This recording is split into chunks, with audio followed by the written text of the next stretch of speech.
بسم اللہ الرحمن الرحیم۔ السلام علیکم۔ روشنی ٹی وی میں خوش آمدید۔ تمام ویڈیو اپڈیٹس کے لیے میرے چینل روشنی ٹی وی کو سبسکرائب کر لیں اور بیل نوٹیفیکیشن کو آن کر دیں۔ بڑھتے ہیں اپنے آج کے ٹاپک کی جانب، جس کا نام ہے باطل ہمیں تباہ کر رہا ہے۔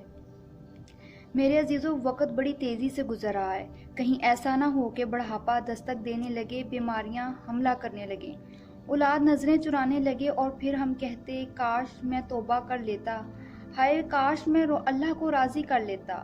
عزیزو، پوری زندگی کی منزل طے کر کے جب کوئی چوٹی پر پہنچے تو پتہ چلے کہ غلط آ گیا ہوں، تو پھر اس کا مداوع کیا ہو، اس کی تلافی کیا ہو۔ اوہو، جو لوٹ آئیں تو کچھ کہنا نہیں، بس دیکھنا انہیں غور سے، جنہیں منزلوں پر خبر ہوئی یہ راستہ کوئی اور تھا۔ میرے عزیزو، یوں زندگی مت گزاریں کہ جب موت دستک دے تو پھر ہم کہیں ہائے میری توبہ، ہائے میری جوانی۔ میرے عزیزو، ہم بہت دور چلے گئے ہیں لیکن سڑک سے اترے نہیں ہیں۔ ہاں، مخالف سمت میں ضرور چلے گئے ہیں، آئیں واپس لوٹ چلیں اللہ رسول کے حکموں کی طرف۔ عزیزو، اس میں شک نہیں ہے کہ باطل ہماری نوجوان نسل کو بہت برے طریقے سے تباہ کر رہا ہے۔ باطل عجیب و غریب طریقے سے ہم پر حملہ کر رہا ہے۔ بے حیائی کے مناظر بہت ہیں لیکن بات گھبرانے کی نہیں۔ آخری رات میں اندھیرے اگرچہ بہت گہرے ہوتے ہیں، چونکہ چاند اور تارے بھی تھک جاتے ہیں، لیکن اسی اندھیروں میں سے پھر صبح صادق کی روشنیاں جنم لیتی ہیں اور افق پر سفیدیاں آتی ہیں اور سارا مشرق سفید جوڑا پہن کر دلہا بن کر عالم کے سامنے آتا ہے۔ گو اندھیرے زیادہ ہیں لیکن اللہ والوں نے بھی دیا جلایا ہوا ہے۔ اگر گانے والوں کی محفل میں لوگ جمع ہیں تو اللہ والوں کی محفل میں بھی لوگ جمع ہیں۔ گانے بجانے والے اللہ رسول کے حکموں کی طرف آ رہے ہیں۔ کل کا گانے والا آج منبر رسول پر بیٹھ کر درس قرآن دے رہا ہے۔ عزیزو، مرحوم جنید جمشید اس کی گواہی ہے۔ تو میرے عزیزو، صبح صادق بھی نظر آ رہی ہے، کلیاں کھلنے کو ہیں، پھول مہکنے کو ہیں، بہار آنے کو ہے۔ اگر یہ دھرتی اللہ کی ہے تو یہاں اللہ کا دین آ کر رہے گا۔ ہاں میرے عزیزو، وہ نصیبوں والے ہیں جو ذریعہ بن جائیں گے۔ اس لیے میرے عزیزو، آئیں مل کر سچی توبہ کر لیں، دل میں سب سچے دل سے کہہ دیں کہ یا اللہ میری توبہ۔ اچھا، جنہوں نے توبہ کر لی ہے تو میں دعوے کے ساتھ کہہ رہی ہوں کہ ان کے پچھلے سارے گناہ معاف ہو گئے، لیکن ان کا حق معاف نہیں ہوا۔ حق تلفی معاف ہو گئی، حق معاف نہیں ہوا۔ نماز نہیں پڑھی تو نہ پڑھنے کا گناہ معاف، نماز کی قضا باقی۔ کسی کی زمین دبا لی، کہا یا اللہ میری توبہ، تو زمین دبانے کا گناہ معاف، لیکن زمین واپس کرنا باقی ہے۔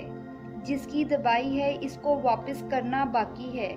میرے عزیزو، جس کے حق دینے ہیں ان کو جا کر دو، اگر نہیں دے سکتے، ہمت نہیں ہے، وسائل نہیں ہیں، تو ان سے جا کر معافی مانگ لیں یا ان سے وقت لے لیں، پھر ان کا حق دینے کی پوری کوشش کریں۔ حشر کے دن ایک بڑا دلچسپ کیس اللہ کی عدالت میں آئے گا۔ ایک مدعی آئے گا کہ یا اللہ فلاں نے میرا حق مارا ہے، اس سے مجھے لے کر دیں۔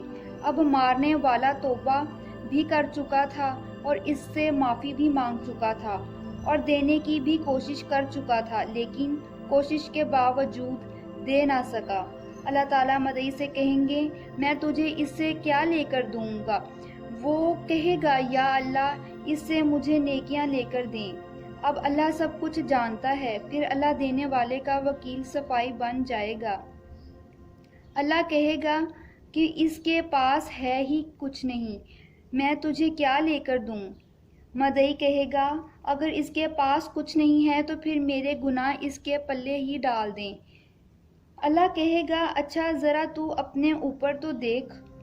مدعی اوپر جو دیکھے گا دیکھتا ہی رہ جائے گا۔ اللہ جنت کا پردہ ہٹا دے گا، مدعی جنت کی حوریں دیکھے گا تو اپنا حق ہی بھول جائے گا۔ پھر مدعی جنت کے محل دیکھے گا، غلام نوکر دیکھے گا، جام دیکھے گا، اس کی آنکھیں پھٹی کی پھٹی رہ جائیں گی۔ اللہ فرمائے گا کیا دیکھ رہے ہو؟ مدعی پوچھے گا یا اللہ یہ جنت کس کی ہے؟ کس نبی کی ہے؟ کس صدیق کی ہے؟ کس شہید کی ہے؟ اللہ فرمائے گا نہیں، جو اس کی قیمت دے دے یہ جنت اس کی ہے۔ پوچھے گا اس جنت کی کیا قیمت ہے؟ اللہ فرمائے گا جو اپنا حق معاف کر دے یہ جنت اس کی ہے۔ وہ فوراً کہے گا یا اللہ میں نے اس کو حق معاف کیا، اب مجھے یہ جنت جلدی دے دیں۔ تو میرے عزیزو، حق معاف کرنے والے کے لیے بھی بڑا اجر ہے۔ اللہ رب العزت ہم سب کو ہدایت دے اور اپنے آگے جھکنے کی توفیق عطا فرمائے، آمین ثم آمین رب العالمین۔ میرے عزیزو، آج کی اس بات میں آپ نے کیا سیکھا؟ مجھے اپنے رائے ضرور دیجیے گا اور اپنی اصلاح روزانہ کریں۔ میں ہمیشہ سے کہتی آئی ہوں اور آج بھی کہوں گی۔ اللہ نگہبان۔